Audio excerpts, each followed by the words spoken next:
All right, we're here today to talk about something quite serious. I know that you have seen the story, and Serena Williams is now on the cover of every magazine and newspaper and even television show talking about her 31-pound weight loss. And boy, oh boy, does she look smoking hot. But the thing is, she didn't really need to use this drug I didn't to think lose so. the weight. Like, she could have done it naturally because she's been an athlete for so long. Now, I respect her so much. I think Serena and Venus are legendary athletes, and I look up to them and have always looked up to them. but her husband is on the board of Roe, and there's a conflict of interest, and I wanted to point that out to you guys today because that's concerning. And I think about it like this. A lot of young girls look up to Serena Williams. I know as a little girl, I looked up to Serena Williams. And if you're a young girl watching this or you've ever been a young girl, you know that when you see your favorite influencer, your favorite person in the world, you want to do everything that they did. You want to buy everything that they bought. That's how influencers make money. So imagine how many young girls maybe don't even need to lose weight, and maybe they do want to take this drug. Now, we're coming out with the Ozempic Chronicles really soon, and we're exposing the use of GLP-1s in little children as young as 6. These drugs have long-term side effects that we do not know how they will affect our future generation. And this is where the story has a kind of interesting twist. Now, I bet you everybody who's watching this has seen the Ozempic commercial. I can actually hear the song in my head. Now, they spend hundreds of millions of dollars on advertising, PR campaigns, lobbying to push this drug. And that's why prescriptions are up over 600%. Yes, you heard that right. 600%. I mean, this company is scheduled to earn billions upon billions, hundreds of billions of dollars. Not to mention, you guys, in some of the photos and magazines we're seeing, Serena is literally shown injecting herself. And like, as a society, we're normalizing needles in our arms. Well, that was actually what I heard, I think, in The Guardian, or was it the Wall Street Journal? She was saying she wanted to normalize it. And that's why their main picture is her injecting herself. I have a problem with that. Are we normalizing children snorting cocaine? Are we normalizing adults snorting or injecting themselves with heroin? I don't think out of control. I mean, it is getting out of control. And I think it's really important for the audience to understand that Ozempic commercial that I just referenced. At the end of it, you'll hear somebody who's required by law to state all of the side effects. Now, Roe, like Wellos and Fridays, are not required to list the side effects. And why is that? Like the pharmaceutical television commercials. Now, this is very important because you have children. And I understand the desperation as either an obese parent or an obese child.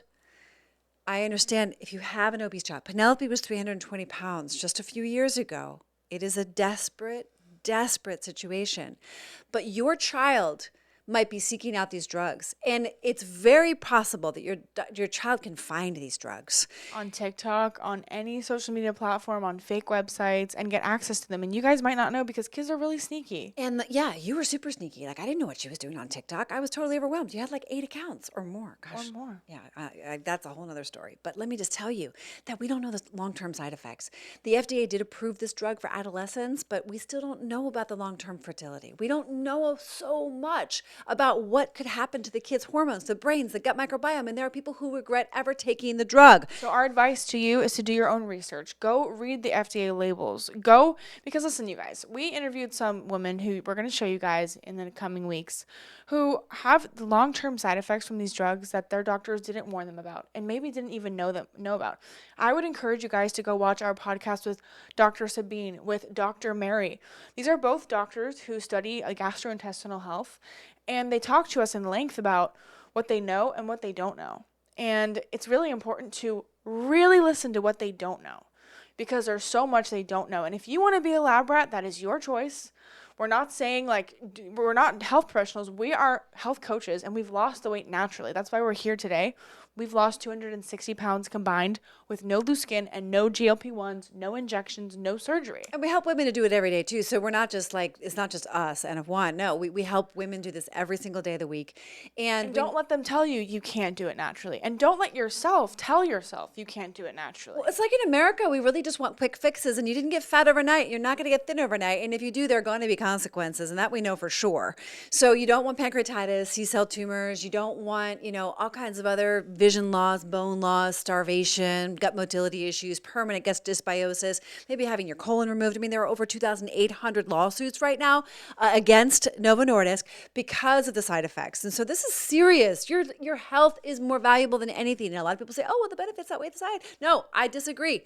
At this point, with the information we have and the people we've talked to, I absolutely disagree. And the thing is, how could a doctor confidently say that without knowing the long-term risks? Now, I have a question. How did Serena even get the prescription? I mean, in my view, she didn't really ever need to lose weight. I mean, she was always really full figured, but I loved that. I loved that she was this high-end athlete who was like, muh. It wasn't like she, was a skinny mini, and I appreciated that. Now, why is her sister a skinny mini? I don't know.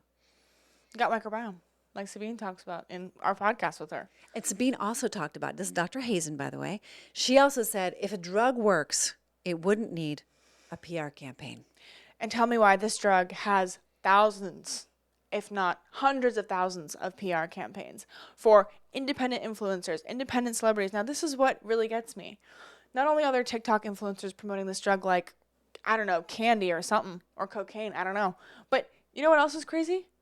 There are celebrities like Serena that don't need to lose weight that are now coming out and being like, well, I lost weight with the GLP-1 too, and I lost weight too. And you're like, you weren't fat before, and now you're like, it's just so confusing. And my heart goes out to all the young girls who are looking up to these celebrities and actors and singers and being like, I'm confused. Do I need to take this drug, whether they're overweight or not? The answer is nature. The answer is sunlight. The answer is in your body, in your heart. Yes. It's in moving your body every day. And that is difficult. It's not easy. It's not something we want to do every day. It's fun, actually. You know what? Not everyone feels like that. And I'm with you guys if you're like, I don't feel like working out every day. My mom's an N of 1 in that way. Not everyone wakes up and wants to work out. And comment down below if you're like, yeah, I don't always feel like working out. Me neither, but I do it anyway. I bite the bullet, I go for it, and I do it. And I feel better after every single time. So have hope. Keep the faith up and keep the consistency up. And get back in the kitchen, folks. And if you want more recipes, just definitely check out our Substack because we are just glaring on the amazing food magic that's happening in our kitchens. We started a new foodies channel called Step It Up Foodies. I'm posting there every day. Yeah. And all of our recipes are on Substack that are from there. So that's like a great place to go check out what we're doing. Yeah, and follow us on all of our socials, and we'll see you all the time. Don't forget to like, comment, share, and subscribe. And don't forget to subscribe to our Substack too. Okay, great. Now let's upload that directly to the computer because I want to get that out.